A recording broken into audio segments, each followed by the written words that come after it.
However, this was only the first phase of civilization. Let me introduce you to the stage, the person who will introduce life at these locations, Francesco Raccucci.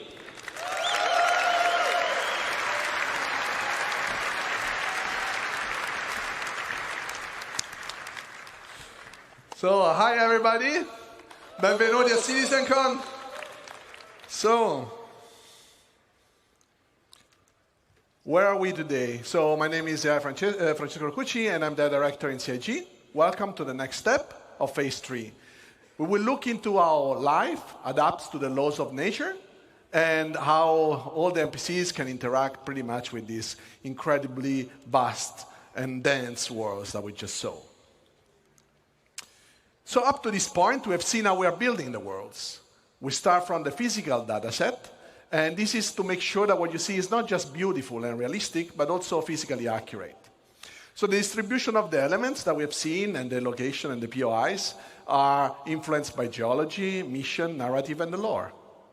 Those locations cannot be lifeless. We want the planets to basically leverage the space that emerge with life. So from an AI perspective, I will categorize the elements of those worlds into 4 macro groups. Emergent environment, that is everything we have just seen being built out of the physical data set.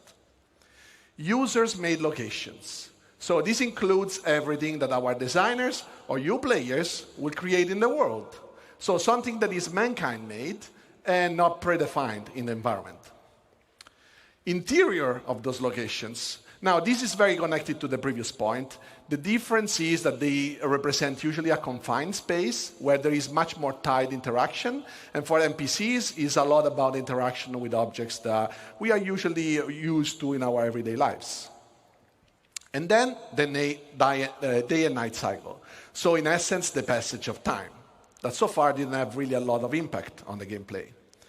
So to allow life to respect this world and conform to the rules that this environment defines, well, we want to improve our tools and workflow, and we want to distance ourselves as much as possible from a designer-driven approach. This is because, first, it's labor-intensive. It can be prone to bugs, but also because the scale of the worlds that we have just seen are very hard to be designer-driven and markup. So we want to improve this workflow, and we will see how manual markup is also not usually the best option, because with these worlds that are heavily impacted by users and changes and customization, it's very hard to know in advance where interesting things are. So today I want to show you a couple of examples of what the IT team has been focusing on to make these systems supported and scale correctly to support these vastly dense dynamic worlds. So we'll look at perception in light and dark environments and dynamic cover generation. So attacking an outpost now must have a level of depth that goes beyond what we had. So layouts of the environment can change, vehicles may or may not be present, and PC can be anywhere. And if it's a bright day, well, we will be more visible, but our enemies will also be more visible. And if you choose to attack at nighttime, well, we'll attack in shadows. During darkness, it's going to be a bit harder to see our enemies, but we will also be harder to be spotted. And it will give us more opportunities to be stealthy and sneaky.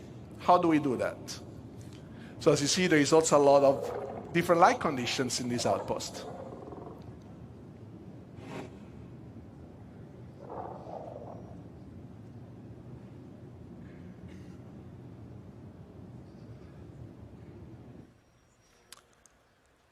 So in this scenario, we will start looking at how perception is impacted by the day and night cycle. On the planetary surface, as we've seen in the outpost, natural and artificial lights are the 2 elements that will impact vision. And knowing that, you can use this to leverage your gameplay style to exploit basically all the environment. So what is perception? On the NPC level is the combination of data that we collect out of the senses. And vision is one of the senses and just tries to, in a way, simulates the human side ability. So designers can already tweak the perception in different ways. And one way is defining how quickly NPCs can understand what they are seeing. And the light condition have a direct impact on how quickly an NPC will fully understand, for example, if there is an hostile in front of them. And obviously, there is condition of light that designers can control, and some others, like the day-night cycle, that they can't. So in this video, we'll see two main elements.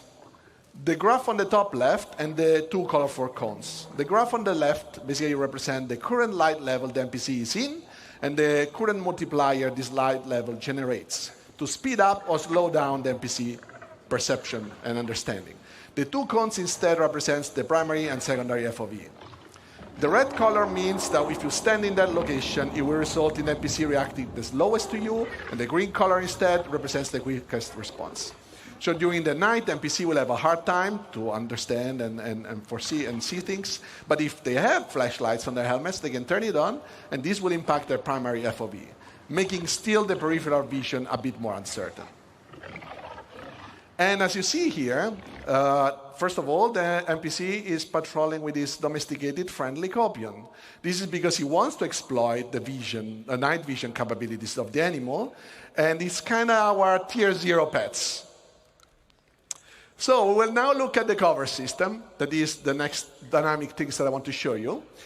So when we introduced planetary navigation mesh the first time, our goal was really to create a systems that would support and process the environment in a very dynamic way. Our planets are just way too big to statically export them and process them, first of all. And then their regions only exist when somebody's there and the NPCs are there. So essentially, environment has its purpose only when life exists. Also, let's keep in mind that even if we could export dynamically and statically those planets, so processing dynamically all a static version of the planet, this would be, first of all, wasteful and on the memory side and time-consuming. And also because we have a lot of runtime modification of the terrain, this would require us to still reparse it at runtime, and pretty much that will be almost all the time. So to generate the cover data, we want to leverage the navigation mesh system. And what we do is, as you see here, the blue polygons are basically where NPCs can walk, and the green ones are what we call cover surfaces, that are our simple representation of the environment, what NPC uses to understand if they can hide behind something and if they can shoot from some positions. So up to now, we have had an approach where designer would be a designer-driven approach. Designer can define in the locations where cover was interesting. They could mark it up, either the location itself or prefabs, and then with a special entity that would just sample dynamically the environment, but would still be designer-driven. This is obviously a good approach it's also a standard approach in gaming industry, but what about all those organic and inorganic elements that get scattered with a new system?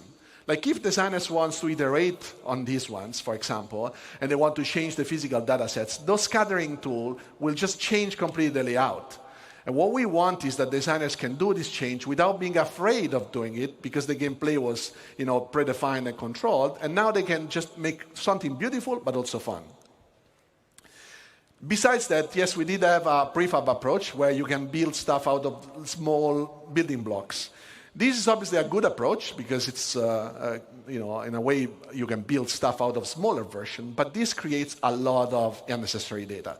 Imagine a crate, and we can say that the crate can generate cover. Now we stack 100 crates, and what happens? That we have a lot of data to generate cover that we have to process, throw away. This would just waste CPU cycles for nothing. This is why, until now, you also couldn't find an NPC in a forest like this one and see them hiding behind a tree or a rock. So enabling the dynamic generation of covers on the planet allows us to exploit all the elements of the environment.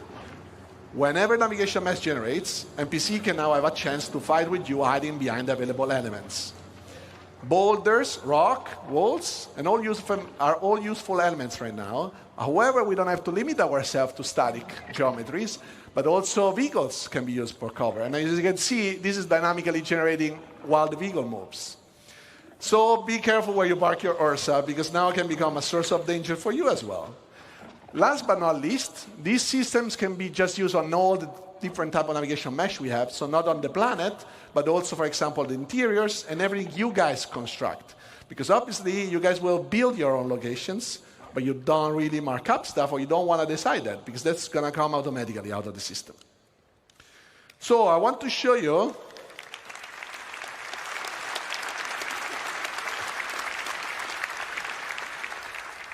So what I want to show you now is just like a little bit of insight of what goes behind the scene when we generate cover and navigation mesh. These are some of the steps that our system does. So we always start from the environment voxelization.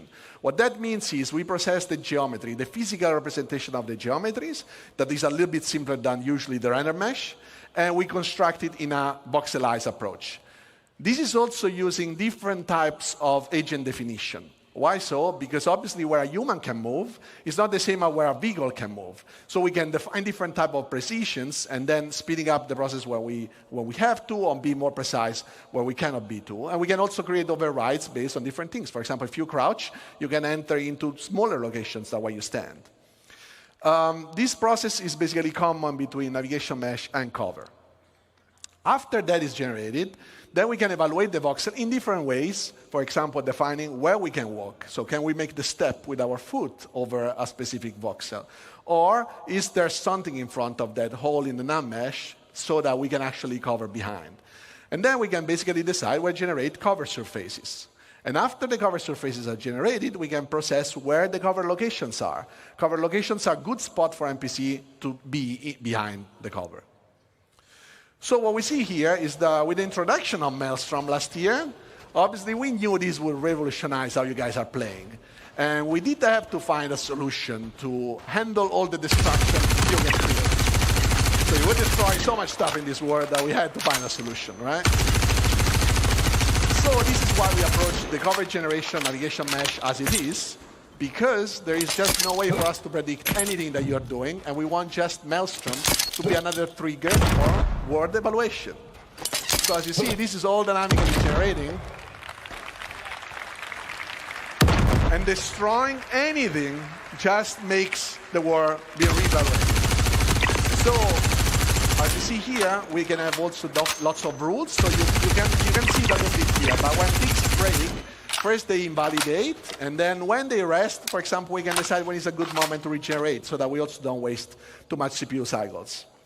The color that you see is mostly cover quality. So you see the light green is high cover, the dark green is low cover, and then we have the red that we introduced some time ago that is basically not really good cover, but if there is nothing better, well, it's better to be behind something than being in open space.